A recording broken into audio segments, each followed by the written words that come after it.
Hi, and welcome to Pattern Recognition. In today's video, I'm going to talk about using the graphite pencil and colored pencil tools in Clip Studio Paint. So I have an A4 sized canvas set up, and the first thing I want to do is make my canvas look like it's paper. So I'm going to fill my canvas with a cream color, and then I'm going to add a paper texture material. To add my material, I'm going to go into Window, Material, and Material Texture. I have some paper textures saved here. You can create a new folder if you like by right-clicking and creating a new folder. And I'm going to use this watercolor paper texture. So I'm going to click and drag onto the canvas. Now you can see that the paper texture is too small. If I transform it, it makes it look really strange. It's too big, right? So let's do something a little fancy. Now that your material is loaded, find it in your layers palette. Right-click and convert layer. Then under the type, change the layer type to image material layer. Next, open your operations, which is this cube with the little cursor. Select object, and then scroll down until you find tiling at the very bottom, and click the little box. You'll see that it auto-populates the whole canvas with the tile of your material. If you want, you can continue to transform your original material, but I like it how it was. So now I'm going to reduce the opacity on this layer, and I'm going to change the blend mode to multiply. Now it looks like a pretty realistic piece of paper.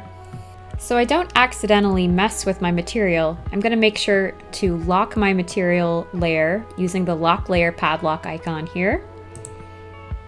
And now I'm ready to draw. Everyone has their preference when it comes to traditional art styles, and you probably have something in mind when you think about what you want your graphite drawing to look like. So something you might consider is creating your own pencils to suit your needs. So let's take a look at how this works. In the pencil tool, you'll see in your pencil palette there are already some options to play with. I'm going to start with the mechanical pencil option. Right-click on it and select Duplicate Subtool. You'll see that it has a 2 in the naming convention, and it pops up at the very bottom of my tool palette. If I want to modify the settings, I can go into the Tool Property panel and click this wrench here. That brings up all of these settings that we can modify to get the look that we want. If you want to add an extra texture to your pencil, go into the Texture palette and click this little button here that says Select Image, which is used as texture. Then you can pick a paper texture. You can also mess around with some of these options as well.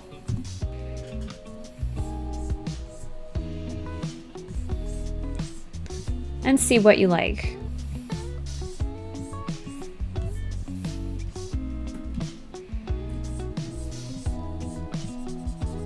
So that's just a quick introduction, and I recommend that you play around with it and find what you like.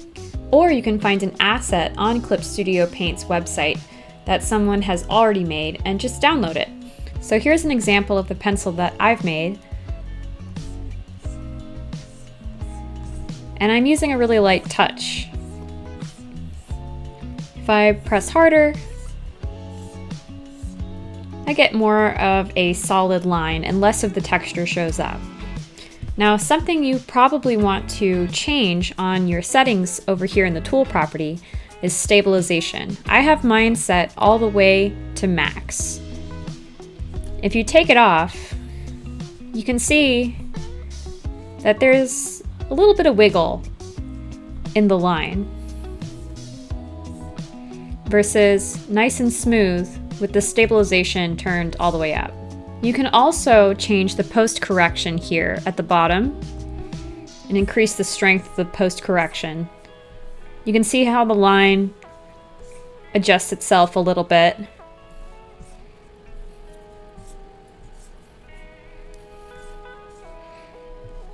And depending on your drawing style, you'll probably want to mess around with these settings. So by default, the keyboard shortcut in Clip Studio Paint for both pen and pencil is P. So you might want to go in and change that. If you go into File, and then come down to Shortcut Settings, you can see all of your tools under the category Tools, and you can change that. I have my pen set to N and pencil set to P, just so that I don't have to toggle back and forth. Shortcuts make things a lot more convenient. If I'm drawing and I have a nice small line, but I want to make a bit more of an impact and shade an area, I can just use my bracket keys to change the size of my pencil. Right bracket for bigger, left bracket for smaller. And if I want to erase, all I have to do is tap E on the keyboard and it brings up my eraser tool. So it's great that you can modify this to your heart's content in Clip Studio Paint. So now let's play around with blending. On your tool palette, you can see these two little teardrop shapes, or J on your keyboard for blend, unless you've changed the keyboard shortcut. And my personal favorite is blur. I have it set to automatic, and my brush density is at 70. A little tip is if you want to change the pen pressure settings when it comes to your blur effect, you can click this little arrow here, and you can change the settings as you like. I feel that blur gives the most natural look, especially when working in something like graphite.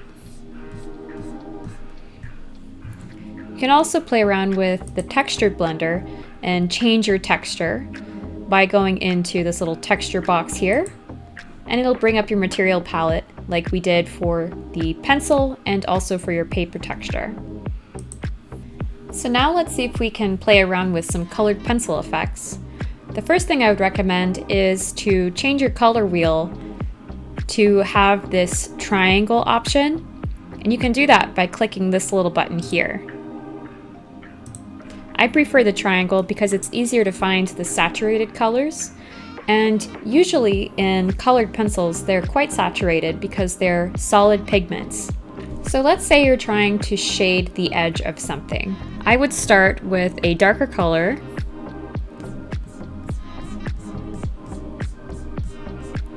and then with whatever color I'm trying to establish on that object, I would come in after the fact and leave some of the first color showing through. You can also go back into our blur tool and start to blend that out a little bit. And you can keep layering like this.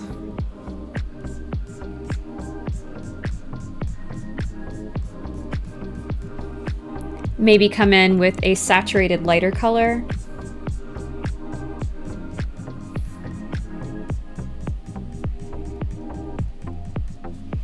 And one of the main advantages, especially working with colored pencil effects, is when you're trying to erase colored pencil in real life, it can be really hard and you just end up with a big mess.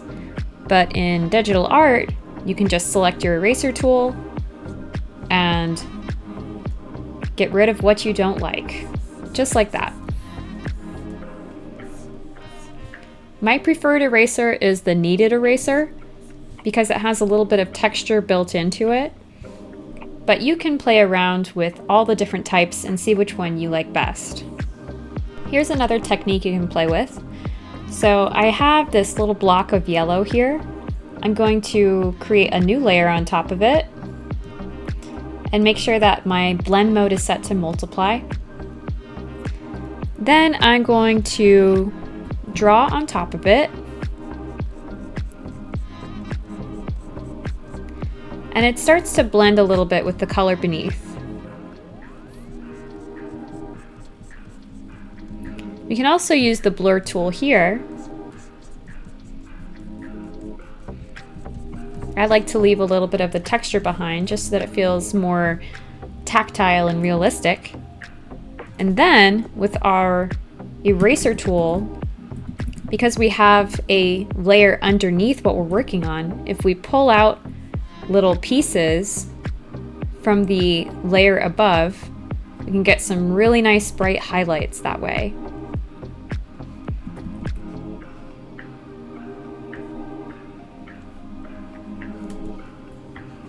When you introduce black to color, it really makes it pop. So let's bring in some of the graphite color on top of our colored pencil drawing and see what happens.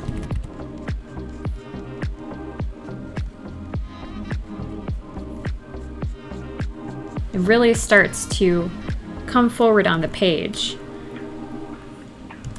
If we blur it a little bit, we start to get more of a natural artistic look.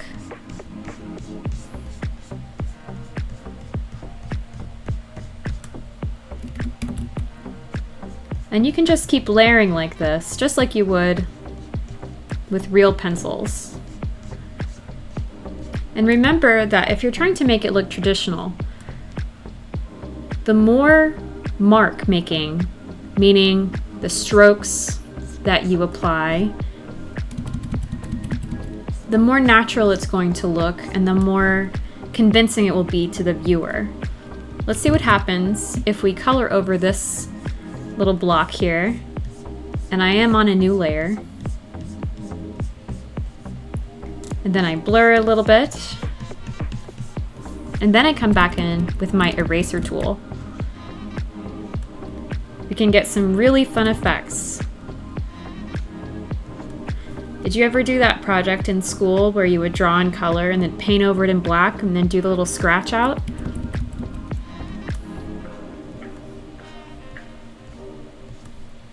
So there's lots and lots of different techniques you can mess around with. And all you need is the pencil tool, the blur tool, and the eraser tool. The more layers that you have, the more interesting it's going to look. So I hope that was exciting for you. If this helped, please leave a like, share, and subscribe, and comment down below if you have any questions or you have any other tutorials you'd like to see. Thanks, and I'll see you soon.